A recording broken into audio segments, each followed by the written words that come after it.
নমস্কার, আপনারা শুনছেন উত্তরের কণ্ঠ।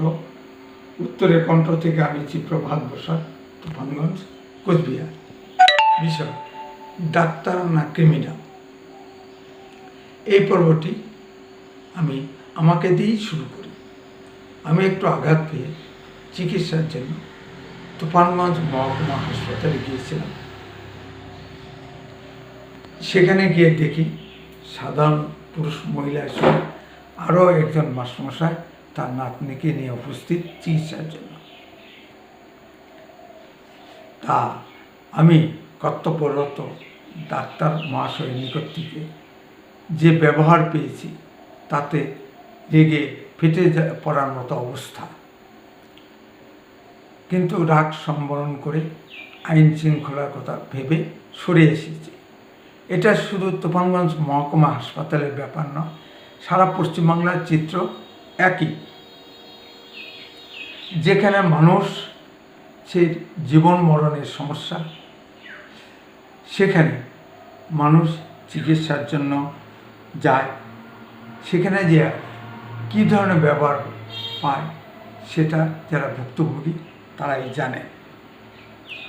বর্তমান হাসপাতালগুলিতে যে পরিমাণ দালাল চক্র ও কালোবাজারিরা আপনার আশেপাশে ঘুরে বেড়ায়, একটু কান খাড়া রাখলেই আপনি শুনতে পাবেন যে এখানে এসেছেন কেন, আমার সঙ্গে চলুন, আমি প্রাইভেটে সব ব্যবস্থা করে দিচ্ছি।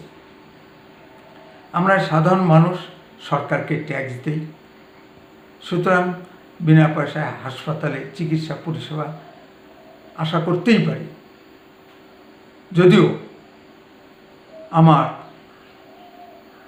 ভারতবর্ষের যে কোনো জায়গায় চিকিৎসা পরিষেবা নেওয়ার মতো আর্থিক ক্ষমতা, বিদ্যাবুদ্ধি দুইই আছে। আমি ডাক্তার নই, কিন্তু আমাদের হাত দিয়ে অনেক বড় বড় নামী ডাক্তার বেরিয়েছে। তারা সুনামের সঙ্গে ভারতবর্ষের বিভিন্ন হাসপাতাল ও চিকিৎসা কেন্দ্রে কর্মরত আছে। পশ্চিমবঙ্গের বড় বড় মেডিকেল কলেজ হাসপাতালগুলিতে এই দালাল চক্রের দাপট আরও বেশি। এই কালো টাকার অধিকারীরা দিনের বেলায় এই সমস্ত অপকর্ম করে রাত্রিবেলায় নানা অসামাজিক কাজে লিপ্ত হয়।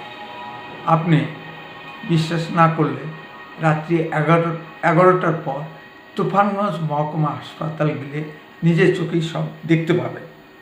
এই কারণে তৃণমূল জামানায় আরজিকর কাণ্ডের মতো ঘটনা ঘটে। আমাদের মাননীয় মুখ্যমন্ত্রী কেন এত ধামাচাপা দেওয়ার চেষ্টা এবং প্রমাণ লোপাটের চেষ্টা? তিনিও বিচার চেয়ে রাজপথে মিছিল করেছেন, আমরাও বিচার চাই, কিন্তু তবুও এই বিচার প্রক্রিয়া সুপ্রিম কোর্টে ঝুলে থাকে। মুখ্যমন্ত্রীর এই ভণ্ডামি দেখতে দেখতে আমরা সাধারণ মানুষ ক্লান্ত। আজ দিকে দিকে মানুষ জাগছে, প্রতিবাদের ভাষা মানুষের মুখে মুখে।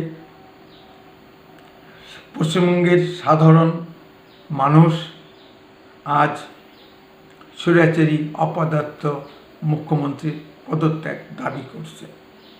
তাই বাবুল সুপ্রিয়র গানের ভাষায় বলতে চাই, যাদের মাথায় দিদির হাত তারাই খায় জেলের ভাত। বন্দে মাতরম, ভারত মাতা কি জয়।